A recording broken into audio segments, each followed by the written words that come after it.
L'uomo solo di Luigi Pirandello. Si riunivano all'aperto, ora che la stagione lo permetteva, attorno a un tavolinetto del caffè sotto gli alberi di via Veneto. Venivano prima i Groa, padre e figlio, e tanta era la loro solitudine che pur così vicini parevano l'uno dall'altro lontanissimi. Appena seduti, sprofondavano in un silenzio smemorato, che li allontanava anche da tutto, così che, se qualche cosa cadeva loro per caso sotto gli occhi, dovevano strizzare un po' le palpebre per guardarla. Venivano alla fine insieme gli altri due, Filippo Romelli e Carlo Spina. Il Romelli era vedovo da 5 mesi, lo Spina, scapolo.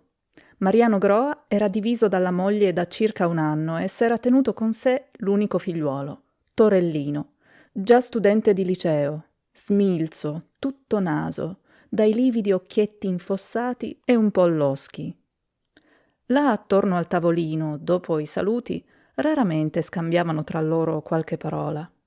Sorseggiavano una piccola pilsen, succhiavano qualche sciroppo con un cannuccio di paglia e stavano a guardar tutte le donne che passavano per via, sole, a coppie o accompagnate dai mariti.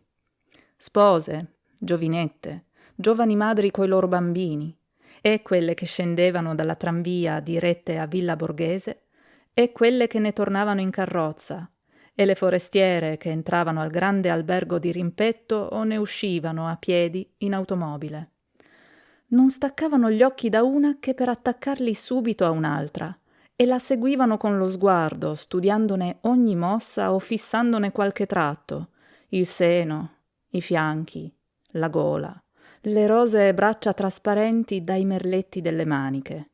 Storditi, inebriati da tutto quel brulichio, da tutto quel fremito di vita, da tanta varietà d'aspetti e di colori e di espressioni, e tenuti in un'ansia angosciosa di confusi sentimenti e pensieri e rimpianti e desideri, ora per uno sguardo fuggevole, ora per un sorriso lieve di compiacenza che riuscivano a cogliere da questa o da quella, tra il frastuono delle vetture e il passeraio fitto, continuo, che veniva dalle prossime ville.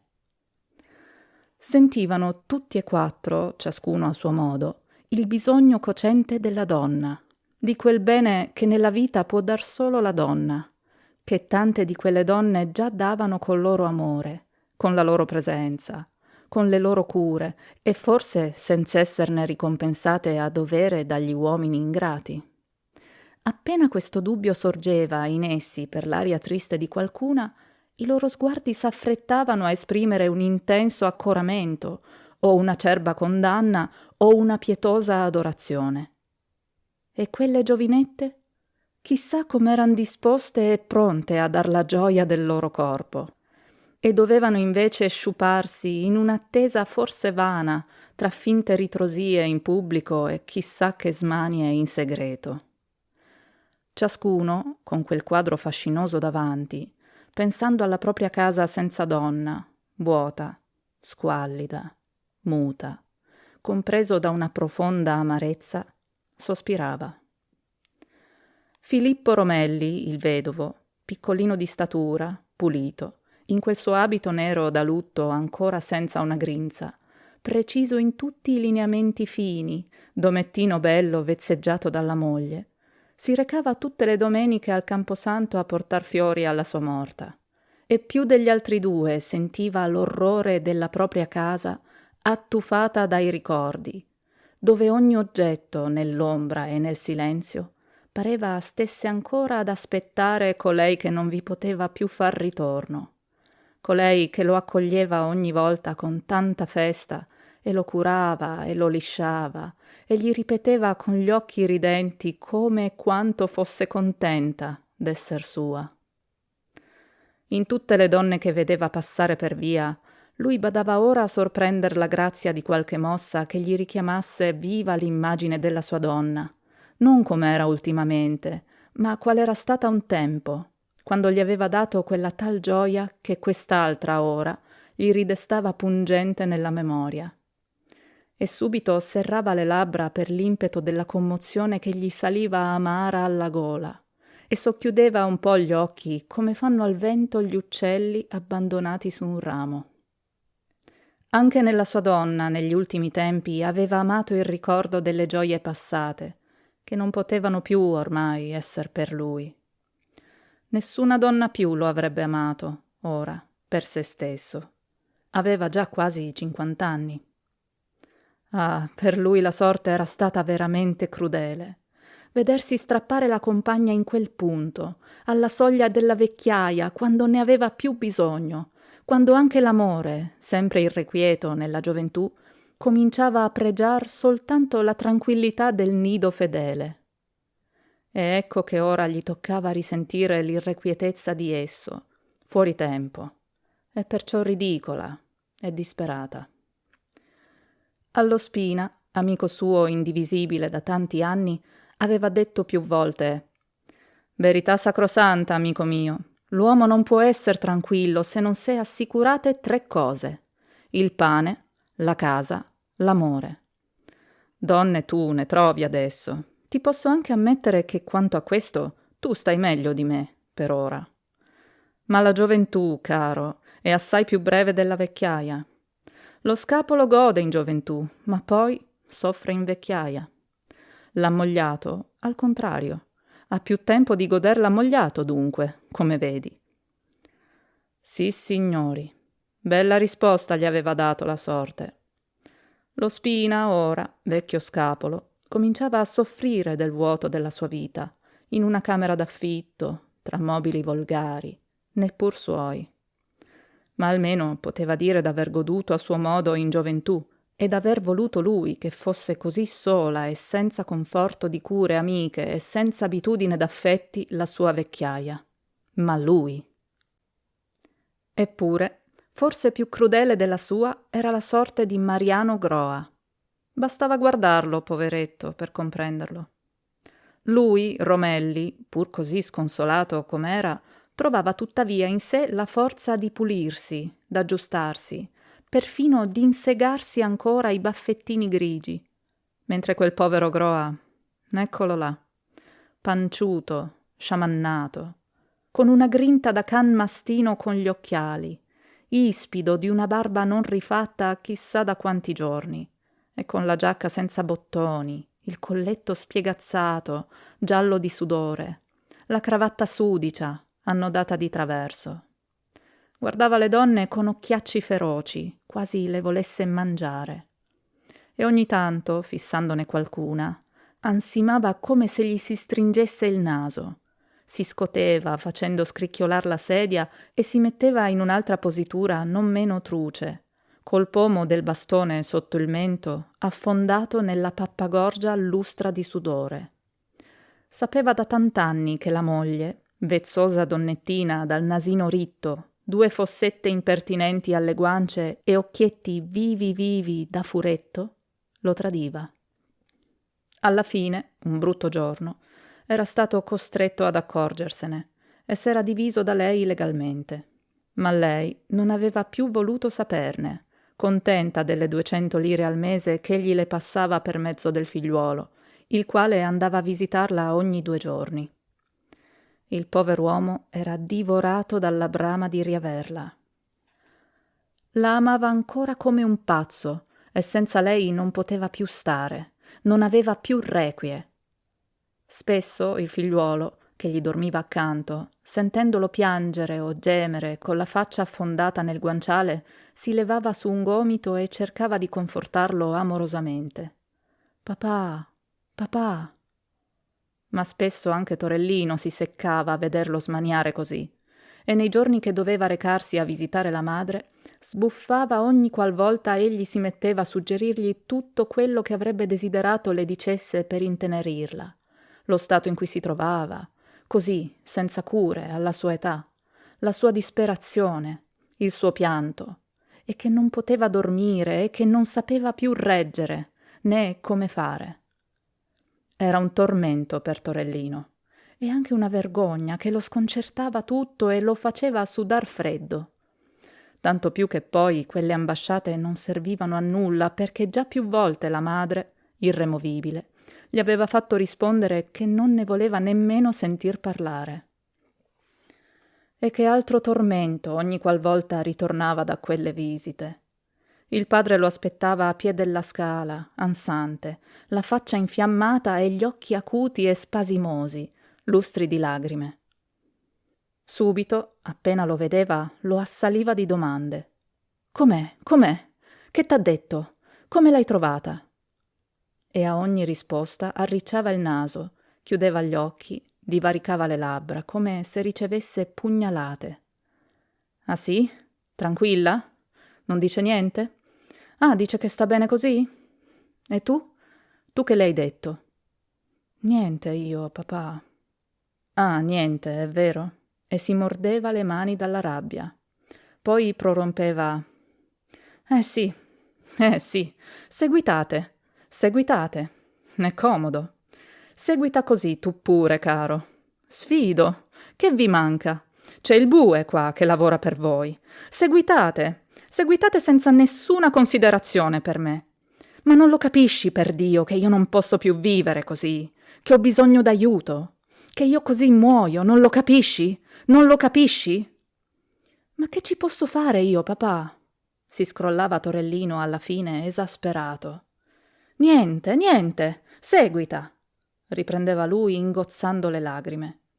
Ma non ti pare almeno che sia una nequizia farmi morire così? Perché sai, io muoio. Io vi lascio tutti e due in mezzo a una strada e la faccio finita. La faccio finita.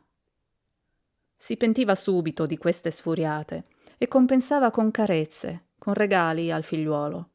Lo avviziava, gli prodigava le cure di una madre e non badava a sé, ai suoi abiti, alle sue scarpe, alla sua biancheria, purché il figlio andasse ben vestito, di tutto punto, e si presentasse alla mamma ogni 2 giorni come un figurino. Si inteneriva lui stesso di quella sua bontà, non solo non rimeritata, ma neppure commiserata da nessuno, calpestata anzi da tutti. Si struggeva in quella sua tenerezza. Sentiva proprio che il cuore gli si sfaceva in petto, strizzato dall'angoscia, macerato dalla pena. Aveva coscienza di non aver fatto mai, mai il minimo torto a quell'infame donna che lo aveva trattato così. Che ci poteva far lui se attorno al suo cuore tenero e semplice, di bambino, era cresciuto tutto quel corpaccio da maiale? Nato per la casa, per adorare una donna sola nella vita, che gli volesse non molto, un po' di bene. Quanto compenso le avrebbe saputo dare per questo po' di bene? Con gli occhi invetrati dalle lagrime a stento contenute, ora stava a mirar per via ogni coppia di sposi che gli pareva andasse d'amore e d'accordo. Si sarebbe buttato in ginocchio davanti a ogni moglie onesta e saggia, che fosse il sorriso e la benedizione d'una casa, che amasse teneramente il suo sposo e curasse i suoi figliuoli. A lui, giusto a lui, doveva toccare una donna come quella. Chissà quante ce n'erano di buone lì, tra quelle che passavano per via. Quante avrebbero fatto la sua felicità, perché non chiedeva molto lui, un po' d'affetto, poco. Lo mendicava con quegli occhi, che parevano truci, a tutte le donne che vedeva passare. Ma non per averlo da esse, da una sola, da quella lui lo voleva, perché quella sola avrebbe potuto darglielo onestamente, legato com'era dal vincolo del matrimonio e con quel suo povero figliuolo accanto. All'ombra dei grandi alberi della via brulicava quella sera con fremito più intenso la vita. I 2 amici, Spina e Romelli, tardavano ancora a venire. L'aria, satura di tutte le fragranze delle ville vicine, pareva grillasse d'un baglior d'oro, e tutti i visi delle donne, sotto i cappelloni spavaldi, sorridevano accesi da riflessi purpurei. Offrivano con quel sorriso all'ammirazione e al desiderio degli uomini il loro corpo disegnato nettamente dagli abiti succinti. Le rose d'una bottega di fioraio lì presso, dietro le spalle del Groa, esalavano un profumo così voluttuoso che il pover'uomo ne aveva un greve stordimento di ebbrezza, per cui già tutto quel brulichio di vita assumeva innanzi a lui contorni vaporosi di sogno e gli destava quasi il dubbio della irrealità di quanto vedeva. Coi rumori che gli si attutivano agli orecchi come se venissero da lontano lontano e non da tutto quel sogno lì, maraviglioso. Alla fine quegli altri due arrivarono. Discutevano tra loro animatamente. Il piccolo Romelli, vestito di nero, era nervoso, convulso. Scattava a tratti come per scosse elettriche e lo Spina, accalorato, cercava di calmarlo, di convincerlo. «Sì, due sorelle, lasciate fare a me. Ancora è presto. Ora sediamo». Il Groa fece segno con gli occhi ai due di non parlar di tali cose davanti al suo figliuolo. Poi, comprendendo che essi, così accesi com'erano, non avrebbero saputo frenarsi, si volse a Torellino e lo invitò a farsi una giratina lì, a Villa Borghese. Il ragazzo s'avviò, svogliato, sbuffando. Fatti pochi passi, si voltò e vide che i tre, con le teste riunite, confabulavano misteriosamente attorno al tavolino. Ma il padre scrollava il capo, diceva di no, di no. Lo Spina, certo, li tentava. Quando dopo una mezz'ora Torellino ritornò, i due, il Romelli e lo Spina, erano andati via. Il padre era solo ad attenderlo, in una solitudine disperata, con un viso così alterato, con tanto spasimo tetro negli occhi, che il figlio restò a mirarlo sgomento. «Vogliamo andare, papà?» Il Groa parve non lo sentisse. Lo guatò. Serrò le labbra con una smorfia di pianto, quasi infantile, ed ebbe per tutta la persona uno scotimento di singhiozzi soffocati. Poi si alzò, prese il figlio per un braccio.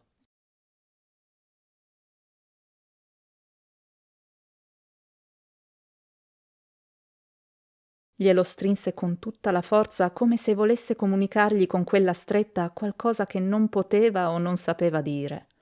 E andarono verso via di Porta Pinciana. Torellino si sentiva trascinato verso la casa ove abitava la madre. Ecco, vi sarebbero giunti tra poco. Era là, in capo al secondo vicolo, ove ardeva il fanale. E a mano si induriva contro il braccio del padre, il quale, avvertendo la resistenza, lo guardava ansioso per intenerirlo. «Oh Dio», pensava Torellino, «la solita storia, il solito tormento. Andar su, è vero? Pregare la madre che s'arrendesse finalmente.